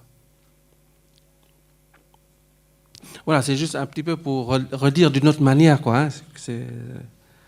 C'est ça, la progression de l'homme dans l'espace de vie. Mais bon, ben ça, nous, on n'a plus vécu, quoi. Hein. Je veux dire, c'est les grands-parents, et encore, parce que ça a été tout de suite tribu, et tribu, c'est autre chose, quoi. C'est village, Bonsoir, vous nous avez donc démontré toute la symbolique de la case traditionnelle, donc dans la culture kanak. Et sachant qu'aujourd'hui, la plupart des Kanaks vivent dans des modèles d'habitat complètement différents, est-ce qu'on peut évaluer les effets que ça a sur la construction de la société, en fait? Et enfin, leur manière d'habiter différente aujourd'hui par rapport à tous les symboles que livrait cette manière-là d'habiter. Comment ça se passe Tu veux que je dise ça? C'est une question un peu complexe et je ne suis pas sûr qu'on ait tous les éléments pour répondre à ça. Il me semble que... enfin moi, je vais essayer de répondre comme je le sens. C'est-à-dire que ce qui est absolument extraordinaire dans la société kanak telle que moi j'essaye de la comprendre depuis une vingtaine d'années, c'est en apparence, tout a disparu. Le village tribal ne ressemble pas au village, enfin aux anciennes agglomérations résidentielles autour d'allées centrales, etc. En apparence, les caserons sont encore construites, mais en dehors des tribus, elles n'ont plus guère de fonction, sinon un peu emblématique. Et quand on est dans la ville, on est dans des logements avec des places carrées ou rectangulaires qui sont là. Donc, en apparence, l'espace et toute cette organisation-là a disparu. Et puis, quand on regarde la manière dont les gens se déplacent, la manière dont les gens disent un certain nombre de choses au quotidien, on s'aperçoit que cet espace, il est là, je dirais, de façon quasiment latente, invisible, clandestin, presque omniprésent, même chez des gens qui ont le sentiment qu'ils sont en dehors de cet espace-là. Alors, ça va de manière très simple. Lorsque vous allez à un rituel de mariage ou à un rituel de naissance ou à un deuil, vous allez vous apercevoir que ça se fait sur une place, que sur cette place, vous avez des gens qui sont d'un côté et les gens qui sont de l'autre, et que les gens qui sont d'un côté et de l'autre, il y en a qui sont dits en haut et d'autres qui sont en bas. C'est-à-dire que l'espace cérémoniel va se mettre en place comme si tous les éléments de cet espace-là étaient encore présents, alors même que parfois ils n'y sont plus. Mais ils sont encore là. Vous aurez des gens qui, bien entendu, vont se retrouver pour manger ensemble, plaisanter ensemble, mais on ne touchera plus la tête de la personne et on ne passera pas derrière son dos. Vous aurez des jeunes qui n'auront jamais vécu dans les allées, mais dont on vous dit il ne faut pas que vous fermiez la porte, qu'il y ait quelqu'un qui soit dans la porte, a fortiori une femme. Pourquoi ? Parce que vous l'avez compris, la porte, c'est le lieu de passage, le lieu des échanges, que c'est une dimension constitutive de la maison, et que cette dimension de passage, de ce qui chemine à travers le passage, il est quotidiennement là. Et si vous vous promenez dans la ville, vous dites bonjour à quelqu'un, bonjour, comment ça va ? Si vous avez du temps, vous allez demander à peu près des nouvelles de tout le monde, en commençant par le vieux, la vieille, comment ça va, etc. Mais si vous n'allez pas avoir le temps, après vous avoir demandé comment vous alliez, il va vous demander, vous allez où ? Ou tu vas où ? Et en fait, une façon ensuite de s'enquérir de votre santé, ça va être de vous demander quel est votre chemin. Or, quand on définit la maison, on a vu qu'elle était à la fois l'enracinement et la porte qui permet le cheminement vers les échanges, vers le travail coutumier. Et que ce cheminement-là, il est constitutif de l'identité de la personne, au point d'ailleurs que la coutume, un des mots pour dire la coutume, c'est venun hen, venun mo, ce qui veut dire manière d'aller, manière de rester. C'est-à-dire que le cheminement est associé aux échanges, et l'échange est constitutif de la personne. Une fois qu'on a pris mesure de la personne, on prend mesure de son rapport au monde. Et donc, dans les deux mots qu'on se dit, les deux phrases qu'on se dit pour se demander comment on va, eh bien, il y a à la fois la santé de la personne là où elle est présentement, et ensuite l'action qu'elle est en train de faire sous forme d'un chemin d'un mouvement qui va ou vers l'extérieur ou vers l'intérieur, et on essaye de savoir si on peut rendre service, demander quelque chose. Donc voilà, cet espace, il est en fait omniprésent. Et quand ensuite on fait un peu attention, on s'aperçoit qu'il est reconstitué. Et quand vous rentrez dans un appartement kanak à Nouméa, eh ben, il n'est pas décoré de la même manière. Et ce n'est pas simplement un problème de savoir s'il y a du mobilier Rocher-Beaubois ou pas, ou comment c'est fait. C'est parce que même dans l'occupation de l'espace, vous allez toujours retrouver des phénomènes avec le haut, le bas, le centre, la périphérie. Et cet espace-là, il perdure de façon assez étonnante. Donc, vous le voyez aussi, par exemple, dans l'utilisation des squats, où lorsque, par exemple, les gens vont construire une grande case, vous avez des récits de fondation où vous voyez c'est souvent une femme qui fait ce travail-là pour des raisons qui seraient un peu longues à expliquer ici, qui dit « je ferme les yeux, il y a une grande case qui apparaît, je ferme les yeux et il y a une première rangée de maisons à droite qui apparaît, je ferme les yeux, il y a une deuxième maison à gauche, et puis ensuite il y a qui détermine la cour, puis ensuite il y a les jardins avec les champs d'igname, etc. Et on s'aperçoit qu'autour de la case, la femme reconstitue un espace, et que lorsque les gens ont envie de reconstituer cet espace, même s'ils le reconstruisent autour de la maison conjugale et que c'est plus les mêmes allées, etc., vous n'aurez jamais de maison kanak à partir du moment où il y a un minimum d'espace, sans qu'il y ait la maison, la cour, et puis des plantations autour. Et s'il y a une possibilité, on verra où sont placés les déchets. Et si ensuite quelqu'un fait des médicaments à un panier, eh ben, généralement, c'est pas à l'entrée de la maison ou de la cour qu'il va y être. Il va être derrière la maison, et c'est là qu'il va installer ses bouteilles et faire son travail rituel. C'est-à-dire que cet espace, il n'arrête pas d'être reconduit encore aujourd'hui, y compris dans les interstices de la ville. Donc il y aurait tout un travail à faire pour montrer qu'il perdure beaucoup plus qu'on l'imagine, quoi. Je ne sais pas si ça répond à votre question, mais en tout cas, on ne lui donne pas d'espace dans la ville nouméenne ou dans les villages européens, mais en fait, on s'aperçoit que dès qu'il a une possibilité, il se redéploie. Alors, pas de façon aussi manifeste et spectaculaire qu'autrefois, mais il a tendance toujours à se reconstituer, y compris pour des gens qui le font de façon implicite. C'est-à-dire, il n'y a pas de théorie derrière ça. Ce sont des habitus, comme dirait Bourdieu, c'est-à-dire des choses qui sont intériorisées, des espèces de dispositifs pratiques, et les gens reconstituent des espaces sur ce modèle-là, qui reste pertinent encore pour analyser bien des choses. Ah ouais, nous, on peut répondre aux questions. C'est à vous de nous dire ce que vous souhaitez, hein.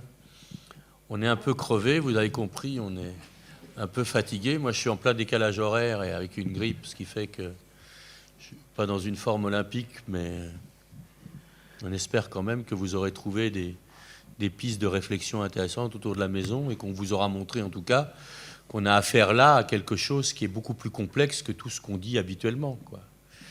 On a encore une question. Ah oui, allons-y. Deux questions, si vous le permettez. Ah bah, une très simple et puis une, bon, on en fera ce qu'on veut. Est-ce qu'on peut dater, est-ce qu'on peut avoir une idée de la durée de ce genre d'organisation? Ça a dû commencer à telle époque, et puis on voit que c'est permanent aujourd'hui encore. Est-ce qu'on peut dire quand est-ce que ça a commencé? Est-ce qu'on en a eu idée? Est-ce qu'on s'est posé la question? Est-ce que c'est nécessaire de se poser la question? Et deuxième question, beaucoup plus terre à terre. Quand on parlait tout à l'heure de libérer les entrées, les accès, et moi, une chose qui m'interroge, quand on rentre chez certaines personnes, alors ça peut être aussi bien des Mélanésiens que des non-Mélanésiens, des gens d'ici que des gens d'ailleurs, on voit souvent des tas de claquettes en travers du seuil. Question. vous voulez répondre sur les claquettes? De claquettes ou d'autres choses d'ailleurs. Non,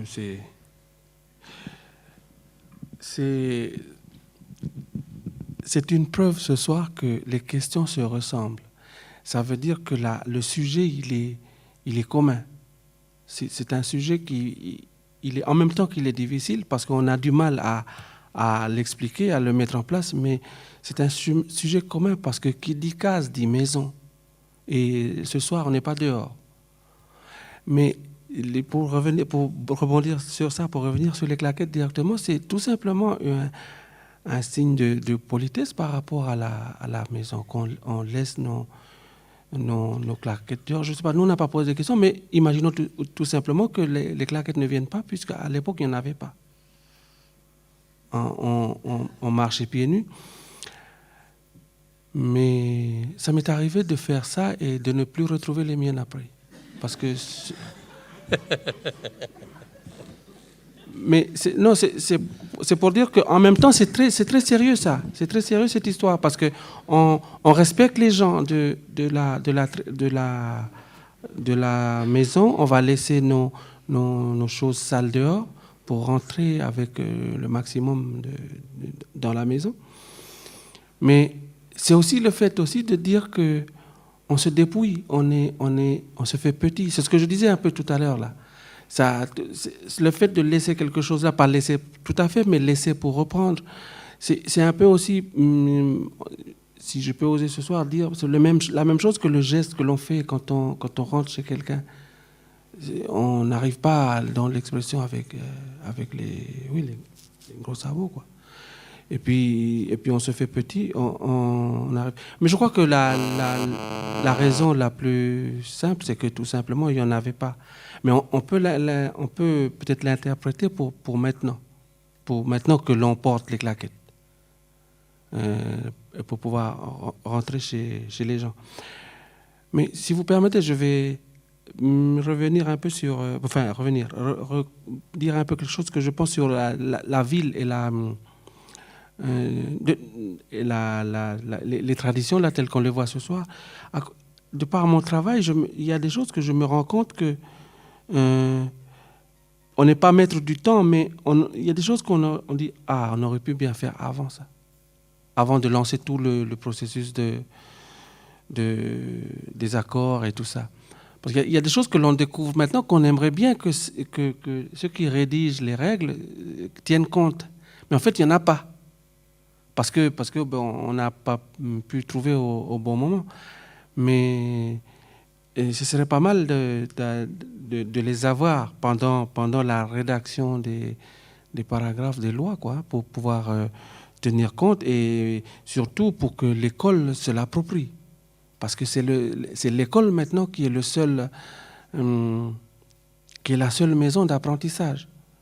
Les tribus dont on disait tout à l'heure, les tribus, voire même les foyers, moi j'en sais quelque chose. Hein. On est un peu dépourvu de moyens pour réamorcer un peu tout ça. On compte tout sur l'école, mais d'une part, mais d'autre part, l'école est aussi par moments dépourvue de moyens.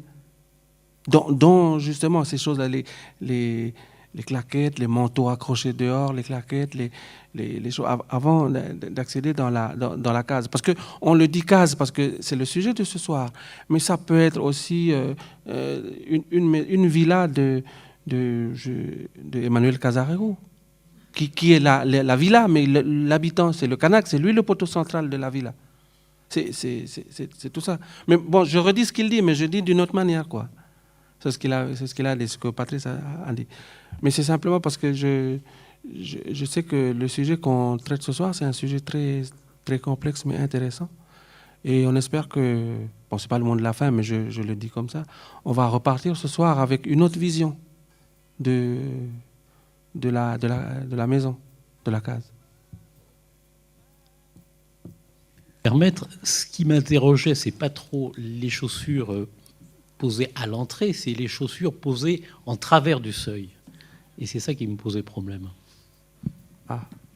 C'était un...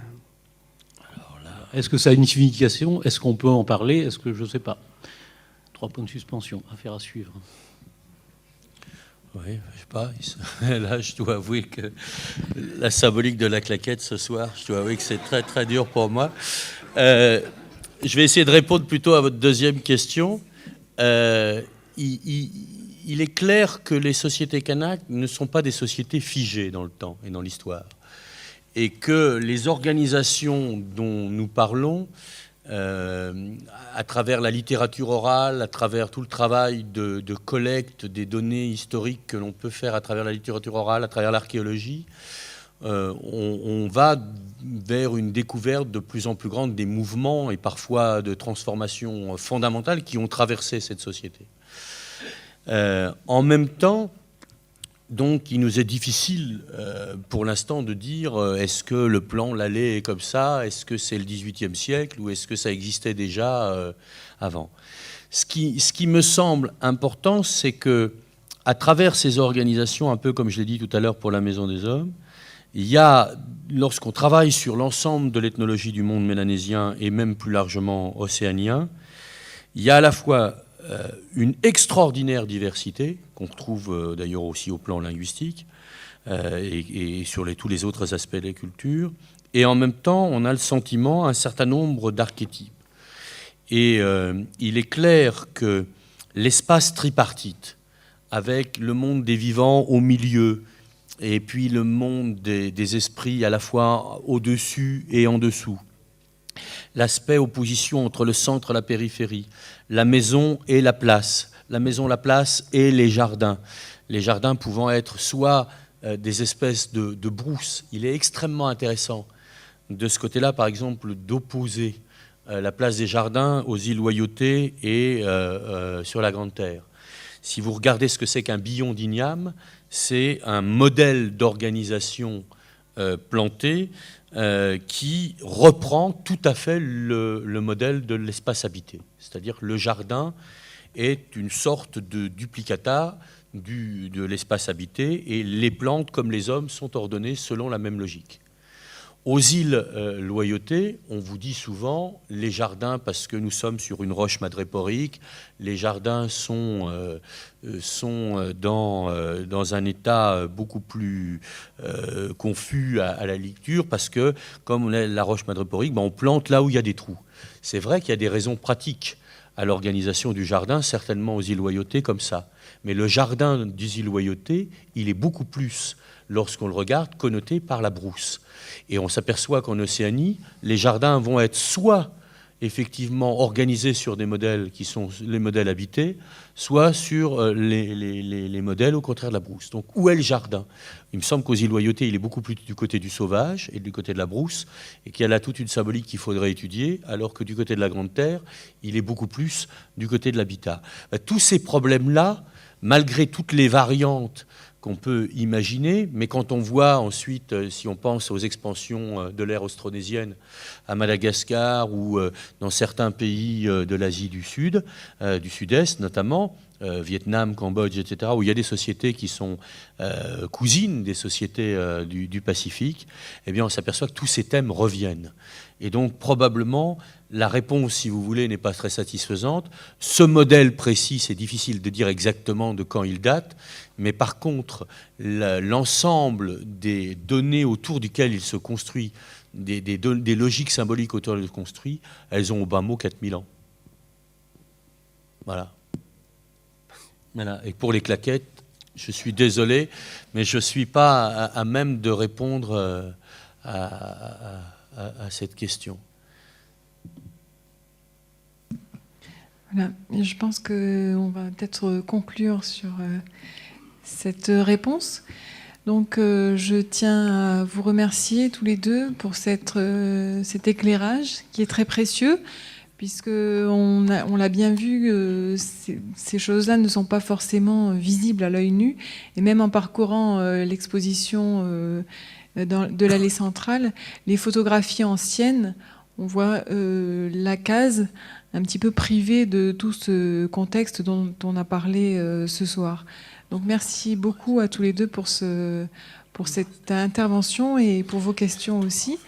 Je voulais juste signaler rapidement, cette semaine, demain soir, il y a une soirée théâtre, écriture vagabonde, écriture croisée, qui est le résultat d'un atelier d'écriture théâtrale en présence de Gilles Granouillet, donc metteur en scène et auteur de théâtre, qui est venu travailler avec quelques auteurs calédoniens. Donc Ismet Kurtovic, Frédéric Collen, Pierre Gob, Denis Pourawa, Nicolas Kurtovic, Anne Billan, et j'en oublie certainement.